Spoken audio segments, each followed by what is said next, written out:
Hey guys, it's me, Ole, and BlackBerry chose to release another device, the BlackBerry KEY2 LE. So at IFA in Berlin, which is a tech fair that is currently in Berlin, BlackBerry released another device pretty shortly after they released the pretty new BlackBerry KEY2, and it's called the BlackBerry KEY2 LE, like a light edition of the KEY2, so a cheaper, a bit reduced version of the BlackBerry KEY2. So what are the specs? So it does look very similar to the BlackBerry KEY2. It also has the same screen, but materials are different. The KEY2 has a full metal aluminum construction. Well, of course, there's the plastic rubberized back cover on the back, which the KEY2 also has. The KEY2 LE also has.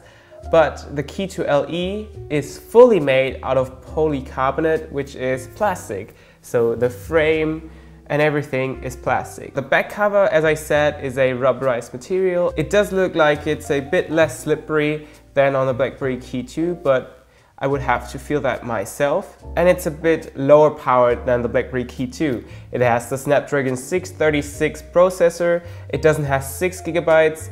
It has 4 GB of RAM. It doesn't have the 3500 mAh battery you get in the KEY2. It only has 3000 mAh. The BlackBerry KEY2 has a 12 megapixel camera with an f1.8 aperture as its primary shooter. Of course, it has the dual lens, and another one with an f2.6, I think. And the KEY2 LE just has the 13 megapixel shooter, and it's also starting at an aperture of 2.2 and goes down and on its secondary camera all the way to, I would have to peek there, f2.4. So the secondary shooter might have the better aperture, but it is a bit toned down compared to the BlackBerry KEY2's camera. And I'm very interested in how that stacks up against the KEY2. The keyboard is also different. Of course, it still has the keyboard, but it doesn't have as much space between the buttons, and also the keys are 10% smaller than on the KEY2, which is still good considering the BlackBerry KEY2 had 20% larger keys compared to the previous devices, so those keys should still be larger than on a KEY1, I guess.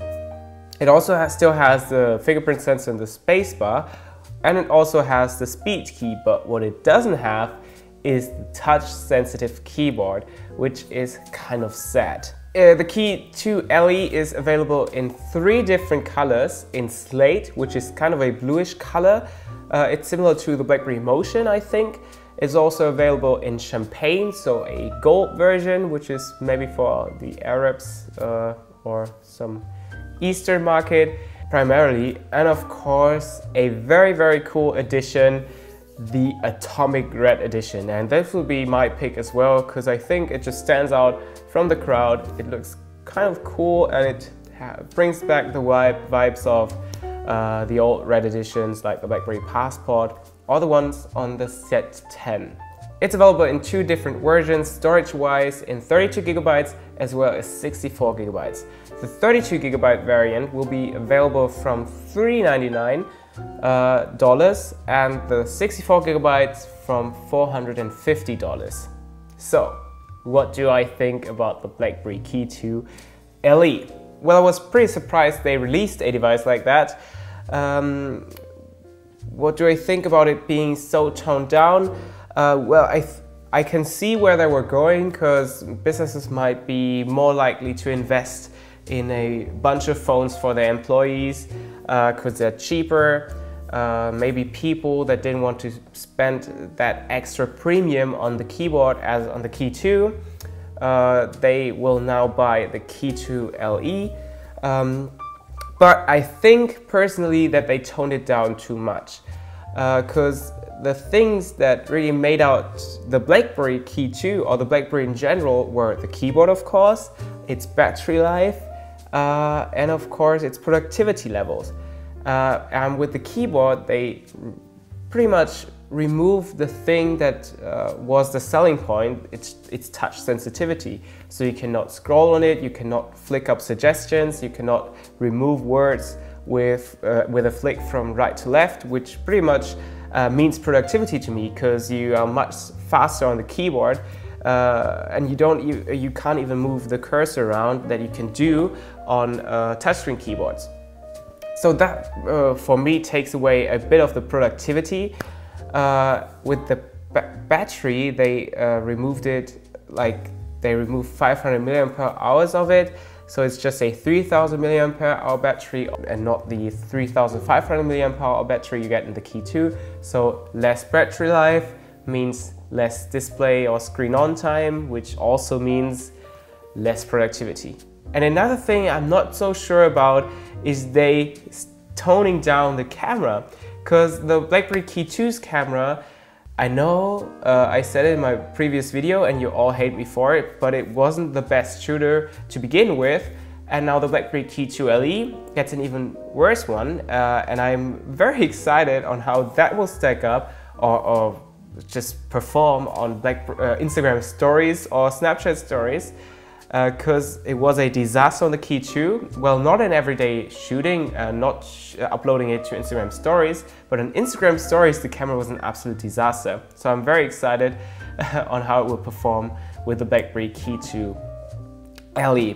So would I buy the BlackBerry Key 2 LE? No, I wouldn't, because it just doesn't have the features a BlackBerry should have, in my opinion. Yes, of course, those features weren't available in previous BlackBerries, but they introduced them in the past 3 years, I think. Yeah, since 2015 with the BlackBerry Priv, and now you don't have them anymore after getting used to them. I think that is kind of sad. In my opinion, BlackBerry maybe should have left out the BlackBerry Key 2 and took that money to maybe engineer a bit more in the BlackBerry Key 2 segment, maybe getting that price down to around $499, because that should be the price you should pay for the BlackBerry Key 2 in my opinion.